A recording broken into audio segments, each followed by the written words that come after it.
Fundamentals of a DC motor. Did you know the secret behind the mind-boggling speed of TGVs? One of the fastest trains in the world is the use of electric motors, not only in transport sector. Electric motors find their application in areas as diverse as household appliances, commercial complexes, in devices used for lifting and moving objects, and even in toys. Motors, powered by direct current, are referred to as DC motors. A simple DC motor consists of a rectangular loop P, Q, R, S, made of an insulated copper wire. This loop is placed in between two magnets such that the plane of the loop is parallel to the direction of the magnetic field. The ends of the loop are attached to the two halves X and Y of a split ring commutator.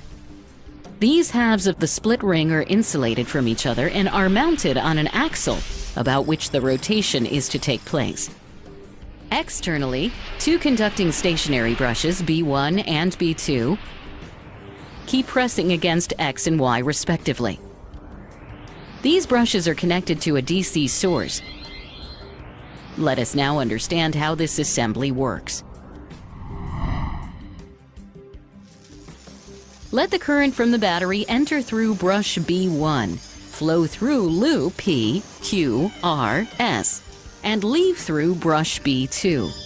Here, the arms QR and SP do not experience any force, as they are either parallel or anti-parallel to the magnetic field. But the arms PQ and RS, which are perpendicular to the magnetic field, experience a force each. The direction of this force can be determined using Fleming's left-hand rule. According to this rule, if the first finger points in the direction of the magnetic field and the second finger points in the direction of the current in the conductor, then the thumb points in the direction of the force exerted on the conductor. Applying this rule on arm RS, we find that the force acting on it pushes it upwards. Now, we move on to arm PQ to find the direction of the force acting on it.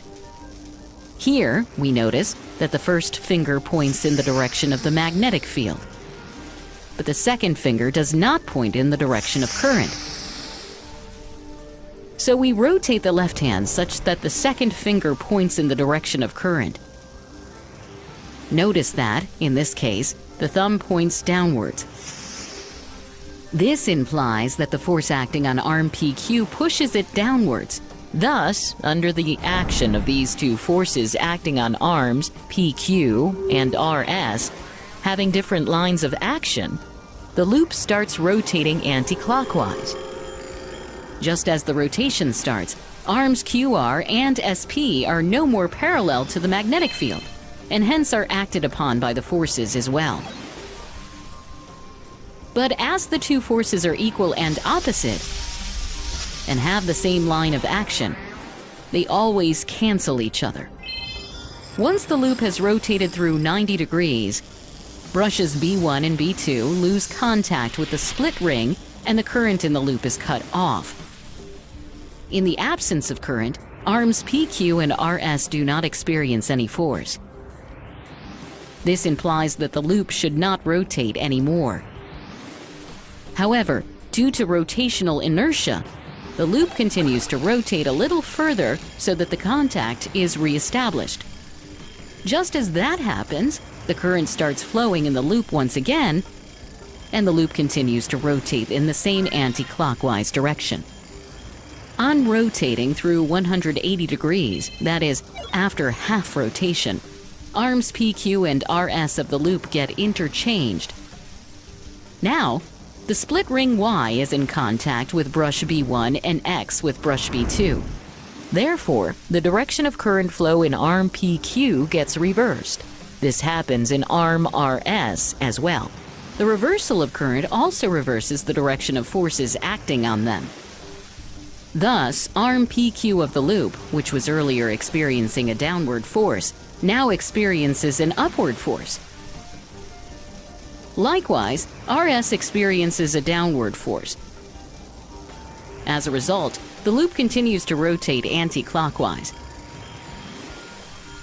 Again, when the loop has turned through an angle of 270 degrees, the brushes and the split ring lose contact.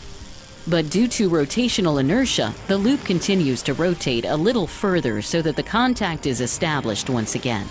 As soon as that happens, the current starts flowing, and due to the forces on arms PQ and RS, the loop continues to rotate until it completes one full rotation of 360 degrees.